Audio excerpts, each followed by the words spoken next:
Well, it's my great pleasure to welcome to this, the 10th in our series of Lunch Club podcasts, Colin Mackenzie, who is author of the fabulous book Pressing My Luck, Memoir of a Fleet Street Veteran, which is packed with tantalising tales of journalistic derring-do. And in particular, before I welcome you to the show, I think we better kick off, Colin, with the story of Ronnie Biggs. Well, it was, as you imagine, a bit of a life-changing story. Pure luck on my part in that I invited some of my neighbours for a Christmas drink in the 1973, mid-December. And it included a young lad who'd been backpacking around South America called Constantine Benkendorf. And I knew his mother, but I'd never met Conti, who'd been a year backpacking. And he walked into the room and he heard that I was a journalist on the Daily Express. He said, "My goodness, I bumped into somebody you'd like to know." And before he could even finish the sentence, I said, "You found Ronnie Biggs in Brazil, didn't you?" And he went absolutely crimson. And I knew I'd hit the nail on the head. So I said, "Look, don't do anything. We'll have a little drink tomorrow." And that's literally how I found out. All these years, Scotland Yard had been searching the globe for him. And some slightly drunken 19-year-old happened to let it slip in Battersea, where we were living at the time. I mean, it does seem that, in your life, there are so many moments where luck seems to come into play. What's this? Is there a secret behind channeling luck into a better place than it might otherwise be? I mean, can you make your own luck, is what I'm saying? Well, I think you can make your own luck. I mean, some people might have heard that story, passed it on to their office, let them get on with it. I wanted to keep it as my story. And as you've probably read in the book already, there are about a dozen or 20 occasions when really good stories came my way. The only skill involved was me actually making the most of them.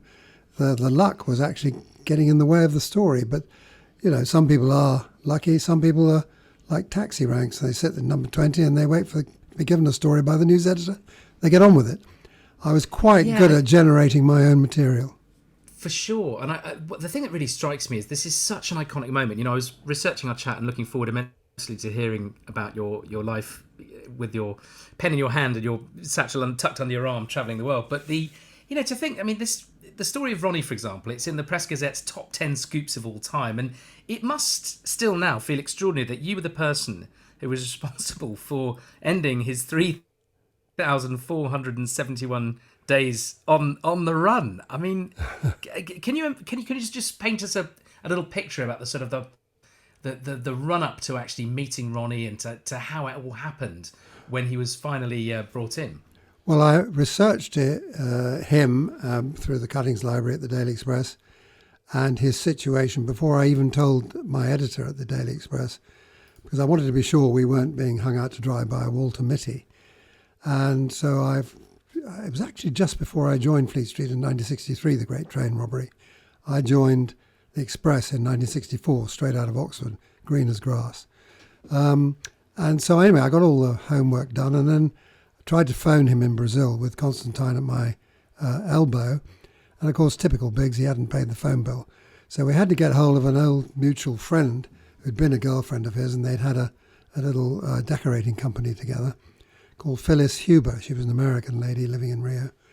We got hold of her, and she promised to have Biggs there the following day at a particular time. And I was able to get him on the phone before the Express knew anything about it. And I cross-examined him for about 12 minutes, and it was crystal clear he was who he said he was, because he didn't make a mistake, and he knew all about the train robbery, he knew all about his own life, his marriage, how many children he had, where they lived, and all the rest of it. And I was pretty much satisfied it was Ronnie Biggs, the real Ronnie Biggs. And at that point, of course, I had to decide what to do. Just to fill you in with a little bit of history, back in September 73, the Daily Express claimed to have found Martin Bormann in Buenos Aires. We'd had a reporter and photographer out there for 6 months. By pure coincidence, I was on the night news desk that night, very unhappy with life because I'd been in New York most of the previous months of that year, being a foreign correspondent. Come back and to be told I was going to run the night news desk, that wasn't my style. I was an outside man and I didn't really want it. But anyway, blame me, the very first night I'm running the night news desk, we have this incredible splash that we'd found Martin Bormann in Buenos Aires. So I charged into the editor's office and I said, look, I know Buenos Aires, I speak Spanish, I'd be a good backup for the chaps out there. And the editor, who was called Ian McColl, fairly newly arrived from Scotland, where he had been editor of the Scottish Daily Express, which majored in murder and football, was a little bit out of his depth, as I could tell. And he said, oh, Colin, he said, this is a very slippery individual. We're not entirely sure where he lives. I said, but Mr. McCall, we've got his picture here, his photograph of him crossing the street. Ah, yes, but we lost him after that. Anyway, long story short, within a week, the Express was getting libel writs from all over South America. We'd claimed he was a director of various companies. And the man we'd photographed crossing the street in Buenos Aires turned out to be a perfectly innocent Buenos Aires school teacher. He wasn't very happy at being painted as this Nazi war criminal. As a train robber. So that's a little preamble to when I was going to go into the editor 3 or 4 months later and say I thought I'd found Ronnie Biggs in South America, and I could see McColl's pained expression as he digested this information. Oh, not South America again, Colin, he said. I said, yes, but there's no doubt this is a proper story. I know who he is, and I've identified him. I've cross-examined him. Anyway, he went into panic mode, and literally nothing happened for several days. And of course, it's an old journalistic adage, you never, ever sit on a story because somebody else will get it. And eventually, I enlisted the help of the news editor, Brian Hitchin, and the foreign editor was Brian Vine, a very old friend of mine. We went back into McColl and said, look, we've got to move on this. It's ridiculous. And he insisted on Brian Hitchin re-interviewing Biggs in the office and recording it so that he could be certain that what I'd discovered was true. So we went through the whole charade again. And I said to Biggs, would he be kind enough to put his fingerprints on a letter so we could verify that it was him, and then we would do a deal? And amazingly, he said yes. And showing what a great sense of humour Biggs had, I got a letter a week later to my Battersea home with a picture of a train on it and his dabs. And underneath he wrote, let me just check my book. Hi, Colin, perhaps not the best set that have been taken, but certainly as good as those found on the Monopoly box and the sauce bottle. Convinced? R.A. Biggs. And I thought, well, he's got a sense of humour. I'm going to like the chap already, you know. Anyway, unbeknownst to me, Mr. McColl then went off to a boxing match, and his neighbour just happened to be the Deputy Chief Commissioner of Metropolitan Police that night. And in order to curry favour and I suppose gain a bit of insurance for himself after the previous experience of South America, he said to Commander Woods, who I think was the man's name, would you like to know, one of my young reporters thinks he's found Ronnie Biggs in South America. Would you like to know more about this? Well, of course, no self-respecting policeman would turn that down. And as I say, unbeknownst to me, the police started getting involved. And it went from bad to worse after that. Well, this is the thing that I find remarkable about the story, and is that you were sort of fending off, obviously, don't sit on a story in case other journos get it. The police are involved, the circle is becoming ever tighter, and you're trying to get the story. There are all sorts of vested interests from literally every side coming at you to try and persuade you to do things in a certain way. It's remarkable that you seem to have stayed as kind of level-headed as you have. But the thing I'm really interested to ask is why do you think Ronnie Biggs had any reason to trust you in the first place? What is it about you that he instinctively obviously latched onto and thought, this Colin Mackenzie guy, he's my guy, he's going to sort me out? No, it wouldn't be correct to say he thought that. What had happened was when Constantine left Rio, I suppose 4 months earlier, he promised he'd try and find a journalist to do Biggs' story. Biggs was out of money, out of ideas, rather fed up with 10 years' life on the run. He wanted to give himself up, come back and complete his jail sentence. The reason being that the parole system had come in since he was originally sentenced to 30 years. He'd have probably got out after 20. But since then, the parole system came in at the end of a third of a long sentence. So he could have been released after serving only 10 years. And he regarded that as a possible possibility for himself. Meanwhile, he wanted to do a deal where his wife in Australia, Charmian, received a Daily Express fee of £35,000, which I negotiated with Ian McCall. And he felt if she could get that money, he could come back and complete. He'd already done a year and a half when he escaped from Wandsworth Prison. He felt he could come back and do the other 8.5 years if he gave himself up to the Consul General in the British Consul in Rio. And that was the deal that we sorted out between us. Of course, it was only after that the police became involved and the whole thing was levered from my grasp. And in the end, instead of having 2 weeks with Biggs and then handing him into the Consul General in Rio, I was restricted to 4 days with Biggs with my photographer to get the story, and then the police would come and arrest him.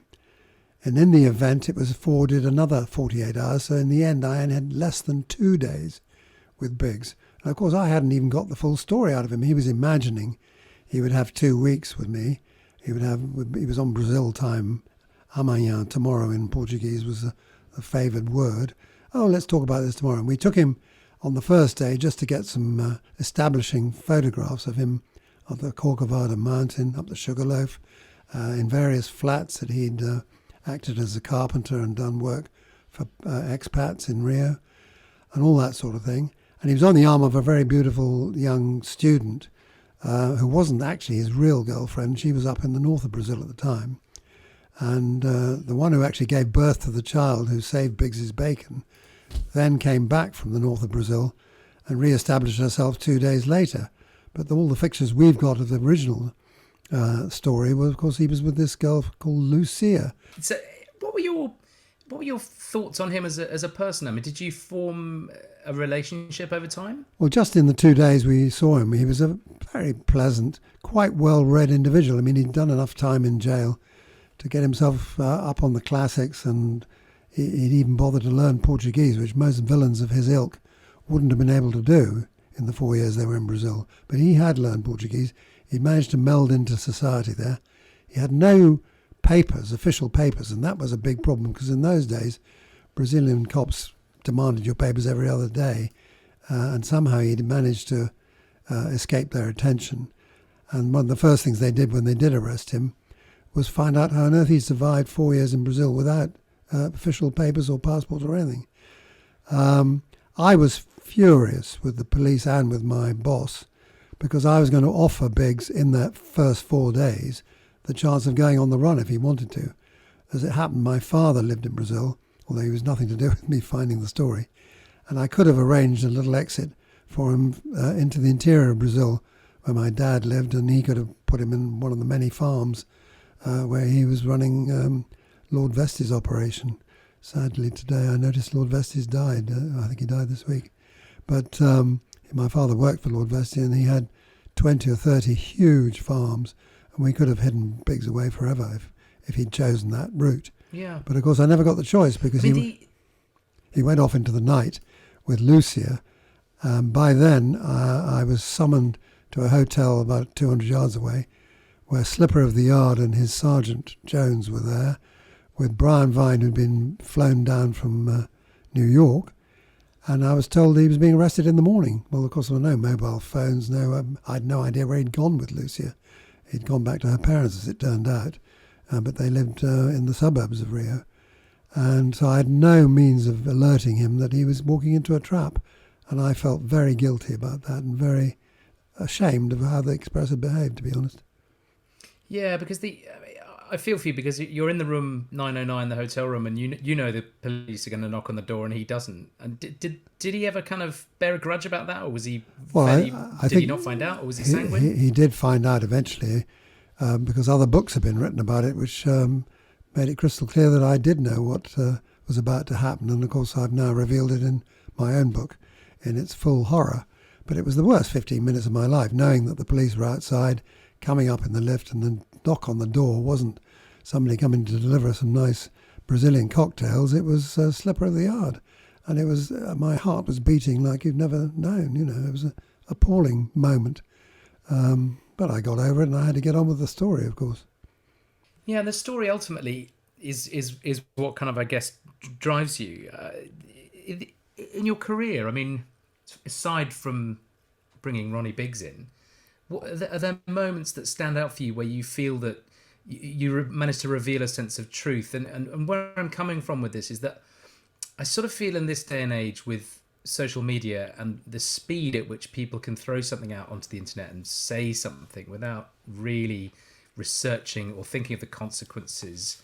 It seems to me that we're living in a really strange time as far as empirical facts go. And you as a journalist, I just really want to get your opinion on how you feel that's changed and how you used to operate, actually, and what your kind of moral compass was.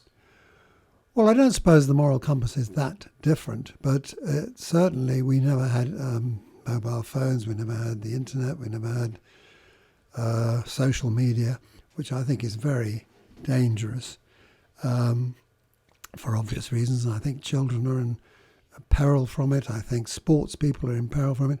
I mean, obviously, in the end, my career revolved around horse racing. And now I know the abuse that jockeys who've just lost a race receive, and it's led to suicides. It's absolutely appalling. Anyway, that's nothing to do with a moral compass. That's the way things are today. And in the earlier days of my career, we had to go and source a lot of stories ourselves, or lunch contacts, lunch other people. And there were good district men too who would produce good stories that perhaps were outside their own range. And then, of course, stories just came into the office. I mean, I'll give you one example that turned into a huge story, and that was I was on duty just as general reporter on a quiet Sunday afternoon in August, and a man came into the front door of the old Daily Express black marble building in Fleet Street and said he was a radio ham and he'd been listening to a bank robbery going on. I thought, this is fascinating. He'd already alerted the police twice, and the police had been very inactive. And although they did eventually send police out to scour banks within an 8-mile radius of his flat in Wimpole Street, they didn't actually concentrate on the banks very near to his flat, which would have been more logical. Anyway, I listened to the tape, and it was quite clear there was a lookout alerting the men who were raiding bank vaults as to whether there were any police about or anything dangerous going on. And so we wrote this great big front page splash. A major bank robbery has gone on in London today. We don't know the identity of the bank, but then we repeated a lot of the dialogue which this radio ham Robert Rowland had recorded. And it made a fantastic story the following day. And of course it turned out to be Lloyd's Bank, Baker Street, a really big branch, where they'd tunnelled in from a hat shop they'd purchased two doors down from the bank, and they'd removed the bank vaults of people like Lord Hailsham, who was currently Lord Chancellor, and there was a lot of rumours that there were pictures of Princess Margaret in compromising positions. I think that's actually not true, but that was one of the on dit at the time. And it made a fantastic story, which was eventually made into a film called The Bank Job, which came out about 8 or 9 years ago. I think Jason Statham starred in it. And it was a really interesting film. But that's the sort of luck you can get by just literally going down to the front hall, bumping into somebody who's, for once, a sensible person. You know. Yes. I've got a question, actually, from Dave Worrell, a Lunch Club member, who'd like to put to you that it seems the days or even weeks of research by journalists these days, he feels are less commonplace, maybe, and in its place are headlines with much shorter accounts and background to a story. So he's wondering why you think this could be. Well, everything's instant now, and it's very difficult for newspapers to be ahead of the game with satellite televisions all over the place and instant, even Parliament's recorded on television now, whereas in the old days it wasn't, you know. And so there's so much more out there that newspapers have to be competitive and they have to be quick. And even now, if they get a really good story, they don't wait for the following day. It goes on their online versions of the paper. I mean, I personally still like reading the printed versions of papers, and I still I have a large paper bill every month because I like reading it in print. But you can go online with all the papers now. It's obviously a much cheaper way of reading a paper. You don't always get the full story online. I think Sunday papers have a greater opportunity to do more in-depth stuff, and certainly sometimes the daily papers are able to do it if they've got something that they're fairly sure they can keep quiet. More often than not, though, it's more like campaigns, like anti-gambling campaigns, which both the Guardian and the Daily Mail are on at the moment, or anti-plastic, or anti-this or that, the other. And then they put 3 or 4 or 5 reporters onto it and really try to get to the bottom of these stories. Yeah, it seems to be much more intense and high impact, and as you say, the churn is just something that is just it's almost impossible to keep pace with, really.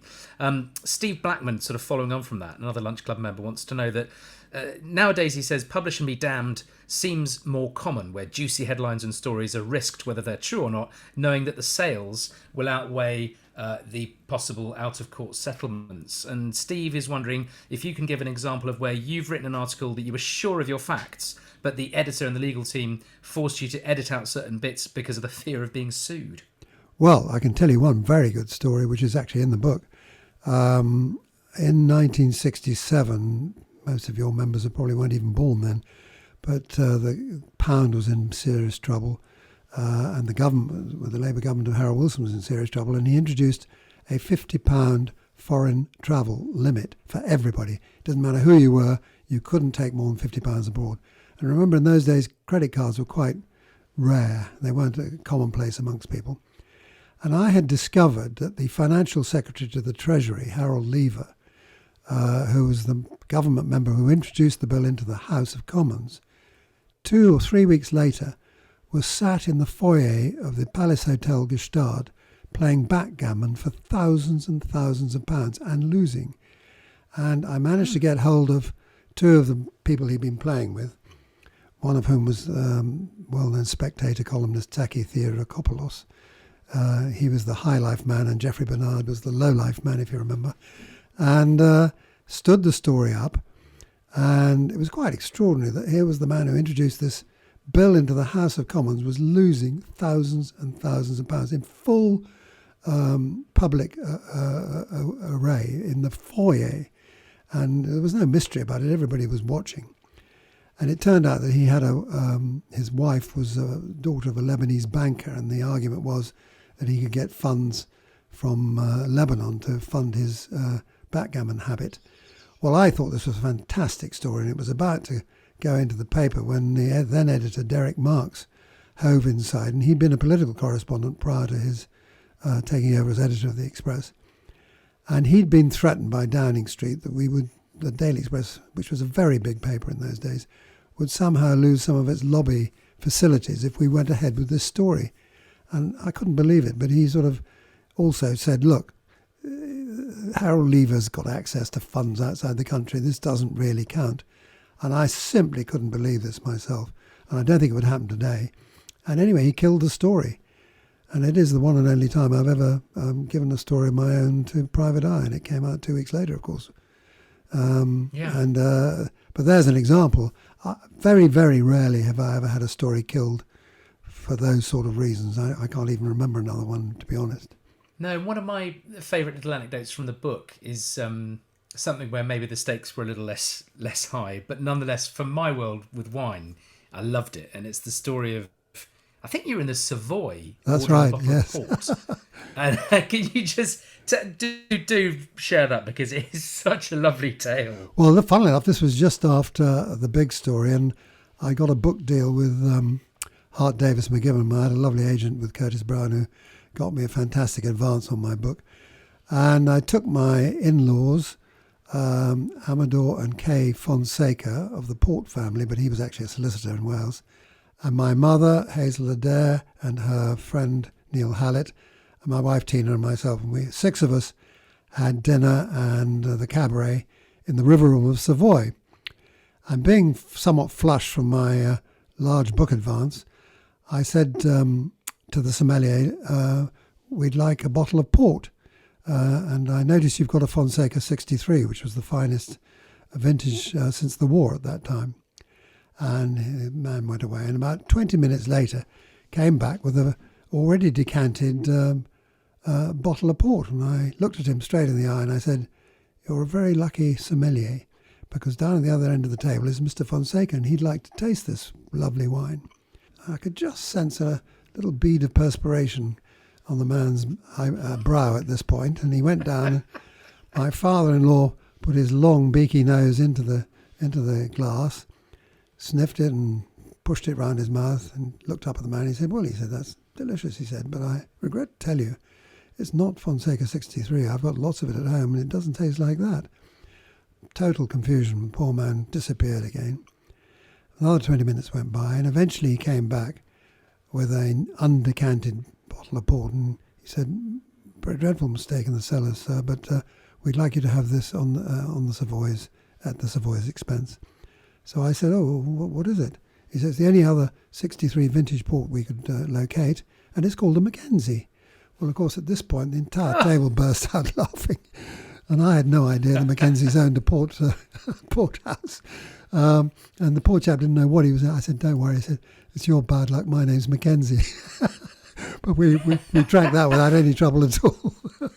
Yeah, I bet you did. And what a brilliant way to celebrate the book advance as well with liquid Mackenzie. I can't think of a better port to drink. Absolutely amazing. Yeah. I've got another question here for you from Doris Spriggs from the Lunch Club. And Doris would like to know whether there was a celebrity that you really, really wanted to interview, but just couldn't quite persuade them or get them to say yes.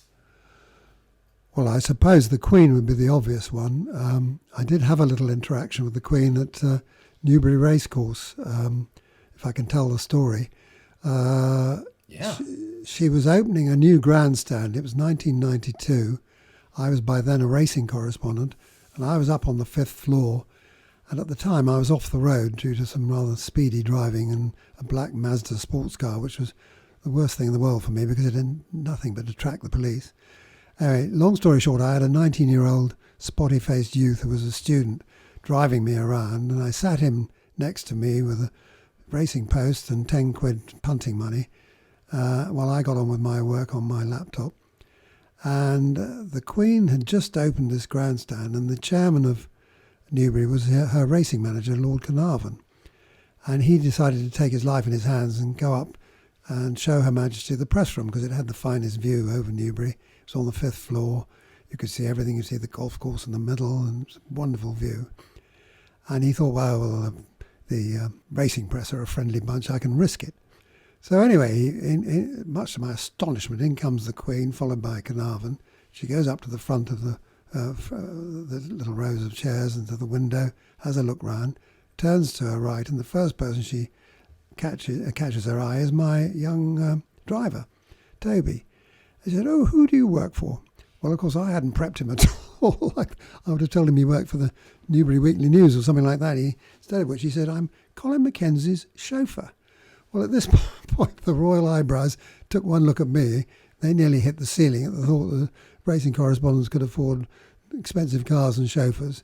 And she was about to come and ask me about it when a colleague of mine called Tony Stafford of the Telegraph started shouting at the Queen. He said, "Why did you get a decent racing manager?" He said, "This man Carnarvon's hopeless." And he went on and on, because she laughed her head off. He went on and on and on. And just as I was about to engage in conversation with her, Carnarvon got hold of her around the waist and eased her out of the press room. He was terrified she was going to act on something we'd said. That was my best interaction with the Queen. But I did have It's not a bad one as far as they go, is it? Not a bad one. I mean, in all your years involved with racing, is there a pearl of wisdom you can distill down for us, in terms of, is there any method to it, or is it just the love of the sport? So how would you summarise your relationship with racing? Well, I'm afraid I got involved by fairly early on in my Oxford days when a friend of mine in my college took me off to a betting shop. They'd literally just opened in 1961, become legal. And he said, "Come on, Colin, I'll introduce you to betting." I'd never had a bet in my life, knew nothing about it. He picked out 4 horses and he said, "Go on, you can have a 5-shilling Yankee," or 25p in modern parlance. And I laid out the money, which was £2.15. We went off and played a soccer match for Oriel College against Brasenose, I think it was. Came back about 3 hours later, and to my astonishment, the first 3 horses had all won. And I had quite a lot of money running on to the 4th and final one. Well, in those days, there was no pictures, no commentary, no nothing. It was just a a blower machine which telexed the results, and eventually somebody, betting shop staff, would put up the result in chalk on the wall.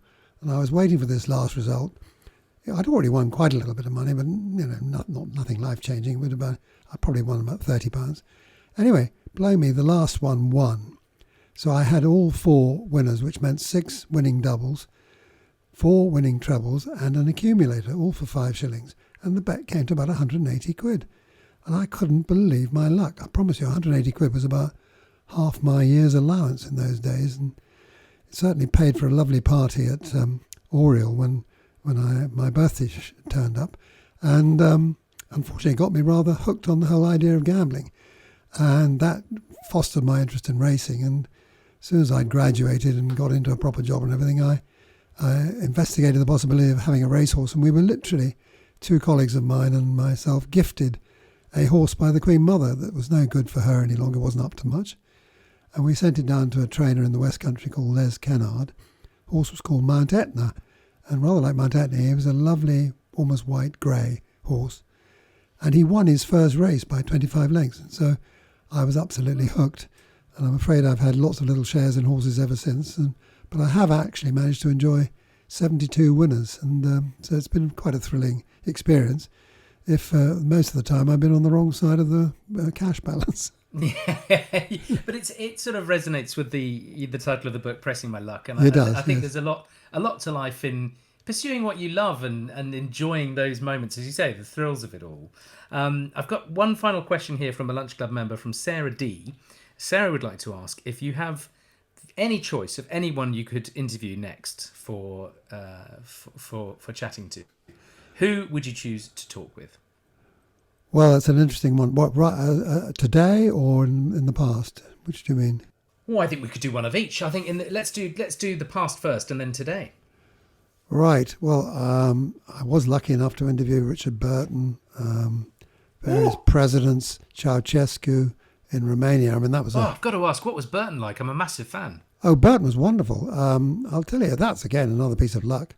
I went to cover him and Elizabeth, his wife, Elizabeth Taylor, doing a stage performance of Dr. Faustus in Oxford, in the New Theatre Oxford. And there was an after-theatre party at the Randolph Hotel. And my about-to-be wife, Tina, and I sat down at this table in the reception with a couple who turned out to be from Wales. And Tina was born in Llanfoist Kirkcaldy in Breconshire. So she had a bit of a Welsh heritage, so we got on very well with them. When Liz Taylor and Richard Burton finally came into the party, he made his way straight to our table because they were his oldest friends from his pre-war days as a child in Wales. And he was from their part of Wales, which was down near Swansea, I think. And so I had, first of all, a couple of hours drinking with him and enjoying the experience. She, meanwhile, Liz Taylor, was stamping her foot and saying, "You've got to come and talk to the producers and the angels and all those sort of people." He said, "Oh, F off, Liz, I'm going to talk to my friends." And at the end of the evening, I said, "Look, I know you didn't know this, but I'm from the Daily Express and I'd love to have a good interview with you. Would that be possible?" He said, "Of course it is. We're friends now." He said, "Look, we're staying in the Bear Hotel, Woodstock." This is about 2 o'clock in the morning. "We're staying in the Bear Hotel, Woodstock. If you come there 10 o'clock this morning, I'll give you an hour and breakfast." And he was as good as his word. He had a bottle of vodka. I had some cornflakes. And we spoke for an hour, and I got the most wonderful piece out of him, because he was, at that time, probably the most famous film actor in the world, and he had wonderful stories. And so that was terrific. And that, again, was another piece of enormous luck. But I did turn it to my own advantage in the end, As to who I would like to interview today, let me think. I really don't know. I suppose, had he still been around and had he been compos mentis, I would have loved to have interviewed Muhammad Ali, but I never got the chance. I always admired him enormously, especially having done a little bit of boxing in my youth. I knew what guts it always took to enter the ring and do this, that, and the other. And for that reason, I'd probably, because he's so eccentric, quite like to interview Tyson Fury. Great choice. Well, he would say outrageous things. He's got the guts and the courage that I admire in a sports person. And he is a bit eccentric, to say the least. He'd probably make very good copy. How about sports yourself? Are you a dab hand, Colin? Well, I was quite a good tennis and squash player in my youth, and I did play for Oxford. And squash in particular has produced a few laughs. When I first joined the Racing Post, which was a brand new newspaper in the beginning of 1986, I was already in my mid-40s, and they were all mostly young, very athletic people who played a lot of soccer and God knows what. Anyway, they set me up with a squash match with a 25-year-old who worked in the advertising department, who was apparently played soccer for Surrey and was a key athlete and blah, blah, blah, blah, blah. And I thought, well, he's got to be quite good to beat me, because even though I've been playing a lot, I was a good player in my youth. And I had an even 50 quid with this chap. Anyway, we went and had our game. And I'm afraid not afraid, I'm happy to say that skill will always overcome enthusiasm. And he hadn't played an enormous amount of squash, and I think he got 2 points off me in 5 games. So I won my 50 quid. But the sting in the tail was when I got back to the office, there'd been an anti-pose book amongst the entire staff. My odds had drifted to 10 to 1, and he was 10 to 1 on. So had I had my 50 quid on at 10 to 1, I would have won 500 quid instead of 50 quid. That was a bit of an irritant. Yeah, I mean, I haven't done very much betting myself. Just on Burton, actually, I was just loving your tale just back then. I was an enormous fan, actually, growing up. And there was one time when I was at Edinburgh University, and I think I just watched the Wild Geese for about the 6,000th time, and I just thought, right, I've got to do it. He'd passed away some years before, so I jumped in a friend's Mini, which I borrowed, and drove straight to Geneva to Richard Burton's place of burial in Celigny to pay my respects, which is one of the more eccentric things I've done in my life. But I don't regret it at all. It was wonderful. I always thought he was such a hugely charismatic individual, and I would have loved the chance to have even spent a nanosecond in his presence. But amazing to hear that. I did have one other major encounter with him when, I don't know if you remember, oh, you don't, you're old enough, but in 1968, he just finished making a movie with Clint Eastwood, Where Eagles Dare. That's exactly. Where Eagles Dare, yes. Where Eagles Dare. And they'd come to London to promote it. And Liz Taylor was anxious not to put her pet dogs into quarantine. In those days, I think probably still, they had to serve 6 months in quarantine. So she hired, can you believe this, the biggest yacht that had ever been seen in the London basin. Tower Bridge had to open up specially for it, so that the dogs could stay on the boat with her and not have to go into quarantine while Richard did his promotion of this film. And I got to chat to him a lot at that time, and it made the most wonderfully funny story about the cost of the most expensive kennel in the world, as you can imagine. Oh, I've got a couple of funny headlines. I was involved once on a story with Richard Branson, who had this new train going from, let me think, it was going from Manchester down to London. And when it went round a bend, it was going 125 miles an hour and it would tilt. It was called the tilting train. Anyway, it lasted all of, 10 miles before the poor old thing broke down somewhere like Crewe. And the headline, which I thought was a wonderful headline in the Mail the next day, was, "Euston, we have a problem," which, of course, you're too young to remember. It's a reference to the astronauts. Colin, thank you so much for chatting to me today. It's been an absolute pleasure. The book, Pressing My Luck, Memoir of a Fleet Street Veteran, is out now, and I warmly recommend it to you all. Colin, thanks so much. Thank you, Olly. Lovely talking to you.